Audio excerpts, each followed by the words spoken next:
ఓం సాయిరామ్. శ్రీ సచ్చిదానంద సమర్థ సద్గురు సాయినాథ్ మహారాజ్కి జై. మన సాయి కుటుంబ సభ్యులందరికీ నమస్కారం అండి. ఎలా ఉన్నారు, ఏం చేస్తున్నారు? మీరందరూ కూడా సంతోషంగా, క్షేమంగా, ఆరోగ్యంగా ఉండాలని, సాయినాథుని యొక్క ఆశీస్సులు మనపై ఎప్పుడూ ఉండాలని మనస్ఫూర్తిగా ఆ సాయిని వేడుకుంటూ ఈరోజు వీడియోను మొదలు పెడుతున్నాను. ఇక ఈరోజు వీడియోలో బాబాగారి సందేశం ఏమిటి అంటే, బిడ్డ, అలసిపోయి ఉన్నటువంటి నీ హృదయానికి ఈ తీపి కబురు నిన్ను ఎంతో ఆశ్చర్యపరచబోతుంది. మరి బాబా ఈ విధమైనటువంటి మాటలను ఈ సందేశం రూపంలో నీ ముందుకు ఎందుకు తీసుకువచ్చాడో, అసలు ఈ సందేశంలో ఉన్నటువంటి ఆంతర్యం ఏమిటో తప్పకుండా తెలుసుకుంటున్నారు. మరి ఇంతకీ బాబాగారి సందేశంలో ఉన్నటువంటి ఈ యొక్క అర్థం ఏమిటో తప్పకుండా తెలుసుకుందామండి. అంతకన్నా ముందు మన ఛానల్ని ఎవరైతే కొత్తగా చూస్తున్నారో ఛానల్ను తప్పకుండా సబ్స్క్రైబ్ చేసుకుని వీడియోకి లైక్ చేసి సపోర్ట్ చేయడం మాత్రం మర్చిపోకండి. మరి బాబాగారి సందేశానికి ముందుగా చాలామందికి ఎన్నో సమస్యలు, ఇబ్బందులు ఎదురవుతూ ఉంటాయి కదా. మరి అలాంటప్పుడు ఎక్కడెక్కడికో వెళ్ళి జ్యోతిష్యం చెప్పించుకొని నిరాశ చెంది ఉంటే ఒకసారి ఈ గురువుగారిని కాంటాక్ట్ అవ్వండి. మీకు ఏ సమస్య ఉన్నా కానీ 100% శాశ్వతమైనటువంటి పరిష్కారాన్ని మనకు ఫోన్ ద్వారా ఖచ్చితమైనటువంటి పరిహార మార్గాన్ని గురువుగారు తెలియపరుస్తారు. సంప్రదించవలసినటువంటి ఫోన్ నెంబర్ 9043637512. ఇక ఇప్పుడు బాబాగారి సందేశం గురించి తెలుసుకుందాం. బిడ్డ, అలసిపోయి ఉన్నటువంటి నీ హృదయానికి బాబా అందిస్తున్నటువంటి ఈ శుభవార్తను ఒక వరంగా భావించి ఈ సందేశాన్ని పూర్తిగా వినమ్మా. ఎందుకంటే గతం గతహ అని చెప్పి గతాన్ని మర్చిపోయి నీవు ఎప్పుడైతే కొత్త జీవితాన్ని మొదలు పెడతావో అప్పుడు నీకు ప్రత్యేకమైనటువంటి స్థానం ఏర్పడుతుంది. నాకంటూ ప్రత్యేకమైనటువంటి గుర్తింపు కావాలని చెప్పి ఎదురు చూస్తూ ఉన్నావు కదా. కాబట్టి ఏ నిర్ణయం తీసుకున్నా కూడా చాలా హుందాగా నీవు నిర్ణయాన్ని తీసుకుంటావు. అలాగే నీవు అనుకున్నటువంటి స్థానానికి చేరడం కోసం ఎంతో కష్టపడతావు. అన్ని కష్టాలను దాటుకొని ఎంత గట్టిగానైనా ప్రయత్నించి అనుకున్నటువంటి స్థాయిలోకి వెళ్ళి కూర్చుంటావు. అంతటి గొప్ప పట్టుదల అనేది నీకే సొంతమని చెప్పుకోవచ్చు. అయితే నీవు నీ జీవితానికి సంబంధించినటువంటి కొన్ని విషయాలను ఎక్కువగా ఆలోచిస్తూ ఉన్నావు. అయితే నీవు నీ తల్లిదండ్రులను కానీ తోబుట్టువులను కానీ ఎంతో ప్రేమగా చూసుకుంటూ ఉంటావు. అందుకే నీవు వారి గురించి ఎక్కువగా ఆలోచిస్తూ ఉన్నావు. వారికంటూ ప్రత్యేకమైనటువంటి గుర్తింపును, అలాగే వారి కోసం నీవు చేసేటటువంటి పనులను, నీవు చేస్తున్నటువంటి కష్టాన్ని అన్నీ కూడా వారు గమనిస్తూనే ఉంటున్నారు. నేను కూడా గమనిస్తున్నాను. అలాగే నీ మనసు అనేది చాలా మంచి మనసు. అందరూ బాగుండాలి, అందులో నేను ఉండాలి అని చెప్పి అనుకుంటూ ఉంటావు. ఏ కష్టం వచ్చినా నష్టం వచ్చినా మనసులోనే బాధ పెట్టుకుంటావు. ఎదుటివారికి ఎప్పుడూ కూడా కష్టాన్ని పంచుకోవు. నాకు కష్టం వచ్చింది, ఈ కష్టంతోనే నేను బాధపడుతున్నాను అని చెప్పి ఎప్పుడూ కూడా ఎదుటివారితో అస్సలు చెప్పుకోవు. ఏదైనా ఉంటే నాతో చెప్పుకుంటున్నావు.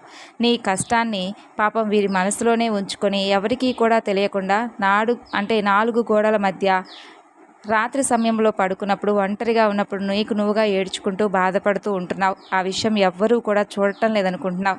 కానీ అన్నీ కూడా ఈ బాబా గమనిస్తున్నాడని మర్చిపోతున్నావు. చూడు, నీది చాలా సున్నితమైనటువంటి మనస్తత్వం. చూడడానికేమో నీవు చాలా గంభీరంగా దర్జాగా ఉంటావు. అయినప్పటికీ నీ మనసు ఎంత సున్నితమైనదో ఈ తండ్రికి తెలియదా?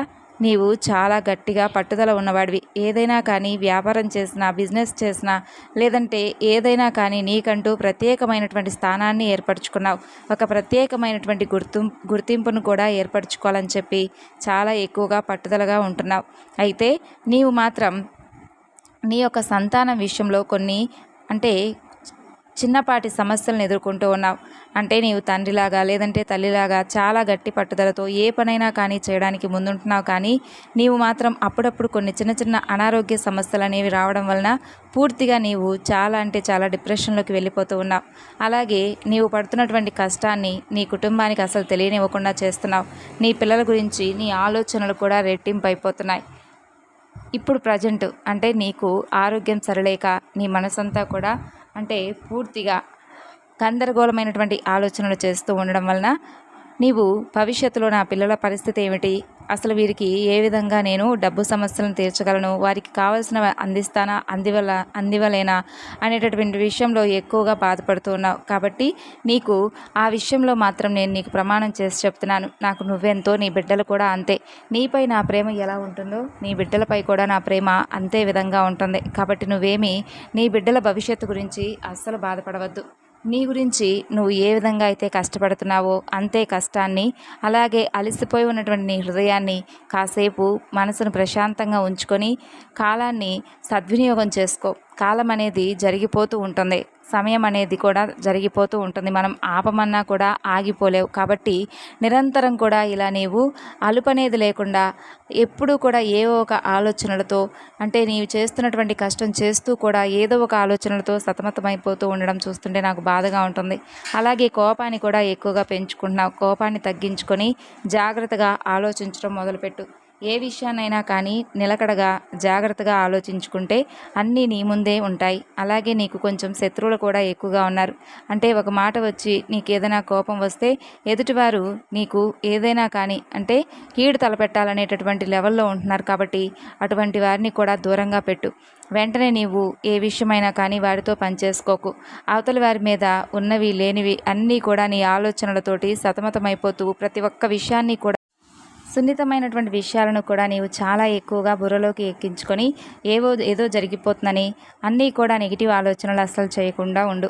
ఇక అలాగే నీ మనసులో ఉన్నటువంటి మాటను ఈ బాబాకు చెప్పుకున్నావు కదా, నిశ్చితంగా నిర్భయంగా ఉండు. నీవు దేని గురించి అయితే నాతో చెప్పావో ఆ విషయం పట్ల నీకు అవగాహన ఏర్పడుతుంది. అలాగే అందుకు నీకు తగినటువంటి సహాయం కూడా నా నుండి నీకు పూర్తిగా ఏర్పడుతుంది. కాబట్టి నీవు ఎప్పుడూ కూడా నీ దారిలో నీవు వెళ్తూ ఉండడం వలన మంచి మార్గాన్ని నువ్వు ఎంచుకున్న నాడు అన్నీ కూడా నీకు అన్నీ సక్రమంగా దారులన్నీ కూడా చక్కగా కనిపిస్తాయి. అంతేకాని చెడు మార్గాన్ని ఎంచుకున్న వారికి మాత్రమే ముళ్ళు అలాగే ఇంకా ఏవేవో ఎదురుపడుతూ ఉంటాయి. కాబట్టి నువ్వు ఎంచుకున్నటువంటి మార్గం మంచిదైనప్పుడు నీకెందుకు అంత ఆందోళన అలాగే అధైర్యపడుతూ ఉంటావు చెప్పు. కాబట్టి ధైర్యాన్ని నింపుకొని జాగ్రత్తగా అడుగులు ముందుకు వేయి. చాలా అంటే చాలా మంచి జీవితం నీకు ముందు రాబోతుంది. అలాగే ఒక పనిని చేసేటప్పుడు కాస్త నీ మనసులో ఏదైనా కానీ ఇష్టదేవ నామస్మరణ చేసుకోలేదా గోమాతను పూజ చేసుకొని పనిని ప్రారంభించు. గోమాతకు చక్కగా పసుపు రాసి బొట్టు పెట్టి గోమాతకు ఇష్టమైనటువంటి ఆహారాన్ని పదార్థాన్ని చక్కగా పెట్టి పూజించుకో. తర్వాత నీవు అనుకుంటున్నటువంటి పనిని మొదలుపెట్టు. తద్వారా నీకు విజయం అనేది తప్పకుండా వరిస్తుంది. అలాగే శనివారం నాడు వెంకటేశ్వర స్వామివారి ఆలయానికి వెళ్ళి తులసి మాలను స్వామివారికి సమర్పించి అక్కడ రావి చెట్టు ఉంటే అక్కడ నేతి దీపాన్ని వెలిగించు. ఇవన్నీ కూడా నీకు ఏదైనా చిన్నపాటి దోషాలు ఉంటే అవన్నీ కూడా పూర్తిగా తొలగిపోయి చక్కగా నువ్వు చేసే పనిలో మంచిగా నీకు కలుసుబాటుతనంగా ఉంటుంది. కాబట్టి ఈ విషయాన్ని గుర్తుంచుకో. నీవు మనసులో ఎటువంటి భయాలు పెట్టుకోకుండా చక్కగా దైవనామ స్మరణ చేసుకుంటూ ప్రతినిత్యము కూడా పూజ చేసుకొని నువ్వు చేసుకున్నటువంటి పనులన్నీ కూడా సక్రమంగా జరగాలి అని చెప్పి మనసులో సంకల్పం చేసుకుంటూ ప్రతిరోజు కూడా పనిని నువ్వు మొదలుపెట్టినట్లయితే ఖచ్చితంగా నీకున్నటువంటి అన్ని రకాల ప్రాబ్లమ్స్ అన్నీ కూడా క్లియర్ అయిపోతాయని చెప్పి బాబాగారి సందేశం ద్వారా మనకైతే ఒక మంచి అద్భుతమైనటువంటి కొన్ని మాటల ద్వారా మన మనసును మనకు జరిగేటటువంటి విషయాలను అలాగే మనం ఏం చేస్తే మన లైఫ్ అనేది బాగుంటుందనేటటువంటి పూర్తి వివరణ అనేది ఒక మంచి సందేశం ద్వారా అయితే వినిపించారండి. మరి ఈ సందేశం మీ అందరికీ కూడా నచ్చింది అనుకుంటున్నాను. నచ్చితే తప్పకుండా మరికొంతమందికి షేర్ చేయండి. మరొక చక్కని బాబాగారి సందేశంతో మరలా కలుసుకుందాం. అంతవరకు నమస్కారం. ఓం సాయిరామ్. సర్వే జనా సుఖినో భవంతు.